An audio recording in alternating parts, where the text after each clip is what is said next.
ધોરણ 6 પ્રકરણ 10 social science પૃથ્વીના આવરણો સૌર પરિવારમાં આપણી પૃથ્વી અજોડ છે. પૃથ્વી એકમાત્ર ગ્રહ છે કે જેને અનુકૂળ તાપમાન, પાણી, હવા અને જીવન મળ્યું છે. બીજા ગ્રહો પર હજુ પાણી અને ઓક્સિજન પૂરતા પ્રમાણમાં હોવાના પુરાવા મળ્યા નથી, જે પૃથ્વીને મળેલ અમૂલ્ય ભેટ છે. સામાન્ય રીતે આપણે જાણીએ છીએ કે પૃથ્વી તેના ઉદ્ભવ સમયે અગનગોળાના સ્વરૂપે હતી. આ અગનગોળો ધીરે ધીરે ઠંડો પડતાં કેટલાક તત્વોનું ક્રમશઃ પ્રવાહી અને ઘન સ્વરૂપમાં રૂપાંતર થયું. આમ પૃથ્વીની આસપાસ વાયુઓનું તથા પૃથ્વીની સપાટી પર ખડકો અને માટીનું આવરણ અસ્તિત્વમાં આવ્યું. આ આવરણના વિશાળ ખાડાઓમાં પાણી ભરાતા મહાસાગરો બન્યા. આમ પૃથ્વીનું ચોક્કસ સ્વરૂપ રચાયું. પૃથ્વીના આવરણો. પૃથ્વીના 4 મુખ્ય આવરણો છે. 1. મૃદાવરણ, 2. જલાવરણ, 3. વાતાવરણ, 4. જીવાવરણ. 1. મૃદાવરણ લિથોસ્ફિયર. પૃથ્વી ઉપરનો પોપડો સામાન્ય રીતે માટી અને ઘન પદાર્થોનો બનેલો છે. મૃદા શબ્દનો અર્થ માટી થાય છે, તેથી પોપડાના ઉપલા ભાગને મૃદાવરણ કહે છે. આ આવરણ ખડકો અને ઘન પદાર્થનું બનેલું હોવાથી તેને ખડકાવરણ કે ઘનાવરણ તરીકે પણ ઓળખવામાં આવે છે. વિસ્તાર અને બંધારણ. પૃથ્વીનો ઉપરનો પોપડો લગભગ 64 કિલોમીટરથી 100 કિલોમીટર જેટલો જાડો છે. તેમાં મુખ્યત્વે એલ્યુમિનિયમ અને સિલિકા જેવા હલકા તત્વો રહેલા છે. ઊંડા સમુદ્રોમાં આ પોપડો પાતળો હોય છે. પૃથ્વી સપાટીનો આશરે 29% ભાગ મૃદાવરણે રોકેલો છે.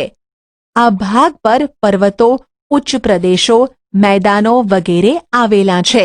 મૃદાવરણની સપાટીથી જેમ જેમ ઊંડે જઈએ તેમ તેમ તાપમાનમાં વધારો થતો જાય છે.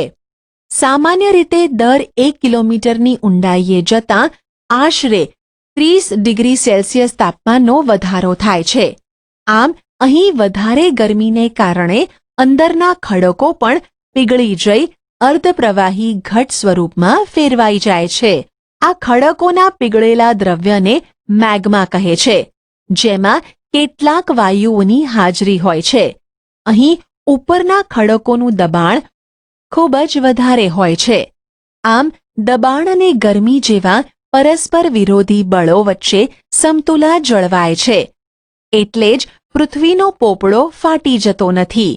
મૃદાવરણનો જીવાવરણ અને વનસ્પતિ જીવન સાથે ગાઢ સંબંધ છે. આપણા ઘર, પાણી, ખેતી, ઉદ્યોગો બધું જ આ મૃદાવરણ સાથે સંબંધ ધરાવે છે. મૃદાવરણમાંથી ખનિજો અને ખનિજ તેલ મળે છે. ખેતી કરી વિવિધ પાકોનું ઉત્પાદન મેળવીએ છીએ. મેદાન પ્રદેશોમાં વિવિધ ઉદ્યોગ ધંધા અને બીજી આર્થિક પ્રવૃત્તિઓ કરીએ છીએ. પર્વત પ્રદેશોમાં આવેલા જંગલો પણ મૃદાવરણને આભારી છે.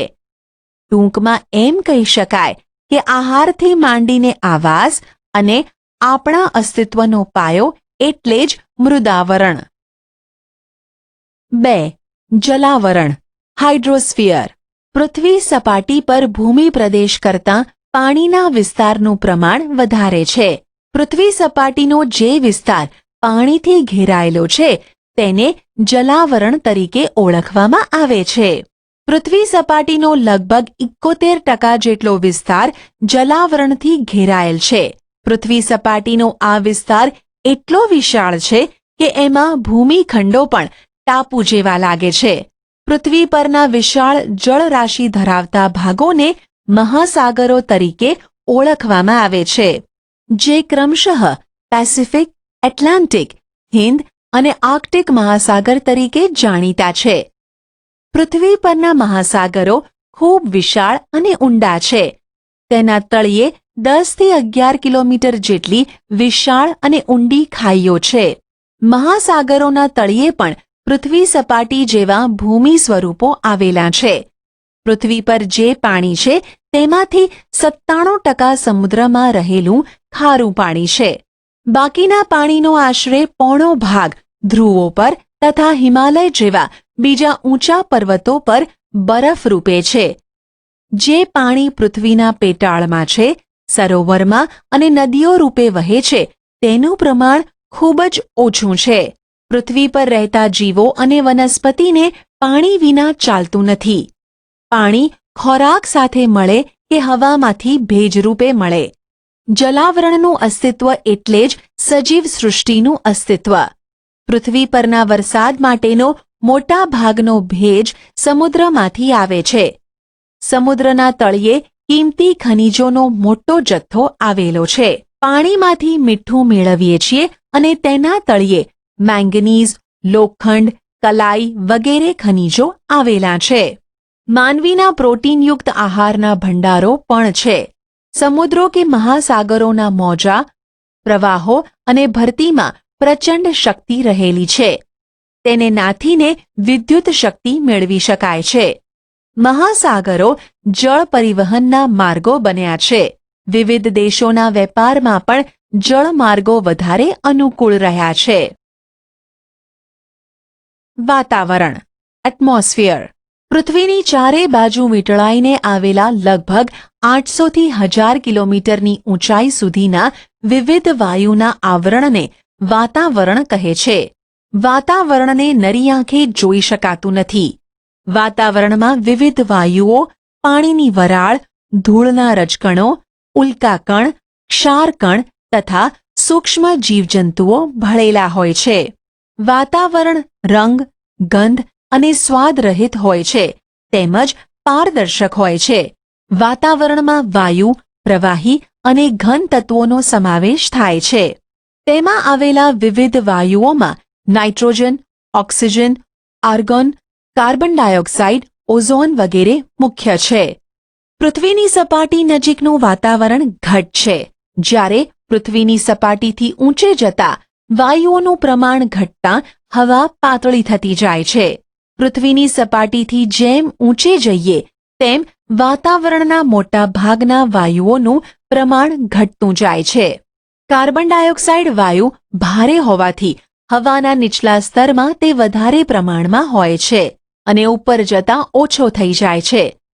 કાર્બન ડાયોક્સાઇડ આશરે 20 કિલોમીટરની ઊંચાઈ પછી, ઓક્સિજન આશરે 110 કિલોમીટરની ઊંચાઈ પછી અને નાઇટ્રોજન આશરે 130 કિલોમીટરની ઊંચાઈ પછી તેની હાજરી ઓછી જણાય છે.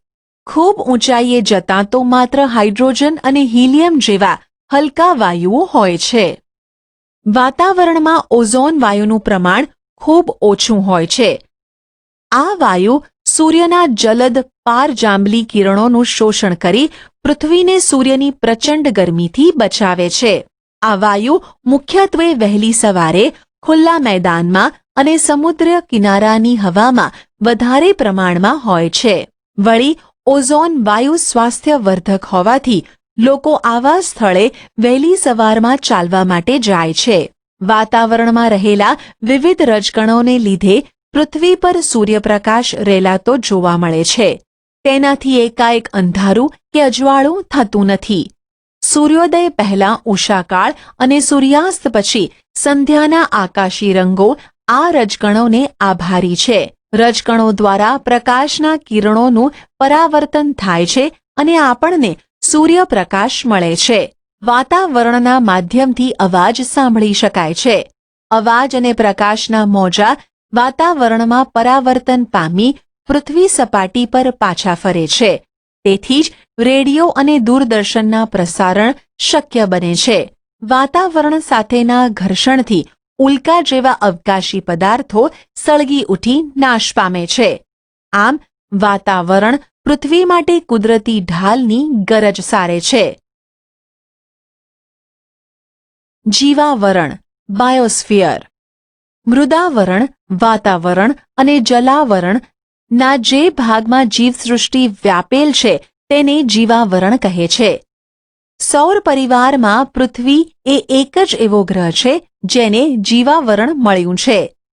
જીવાવરણમાં વિવિધ પ્રકારની જીવસૃષ્ટિનો સમાવેશ થાય છે. આ જીવસૃષ્ટિમાં માનવ તેમજ વનસ્પતિ અને પ્રાણીઓનો સમાવેશ થાય છે. પૃથ્વી પરના સજીવો ખોરાક જીવાવરણમાંથી મેળવે છે.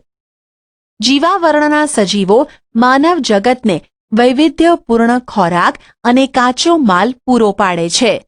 આમ માનવ જીવનના અસ્તિત્વ અને નિર્વાહનો આધાર જીવાવરણ છે. માનવ પ્રવૃત્તિઓની અસર. જીવાવરણ મોટે ભાગે સંતુલિત સ્થિતિમાં છે, પરંતુ માનવીય વિક્ષેપ જ્યારે સંતુલિત તંત્રમાં ખલેલ પહોંચાડે છે ત્યારે ઘણી મુશ્કેલીઓ ઊભી થાય છે. પર્યાવરણનું શોષણ કરી કરાતા વિકાસને પરિણામે કુદરતી પોષણ કડી જોખમાય છે. આવી સ્થિતિ માનવ અને પર્યાવરણ માટે હાનિકારક છે.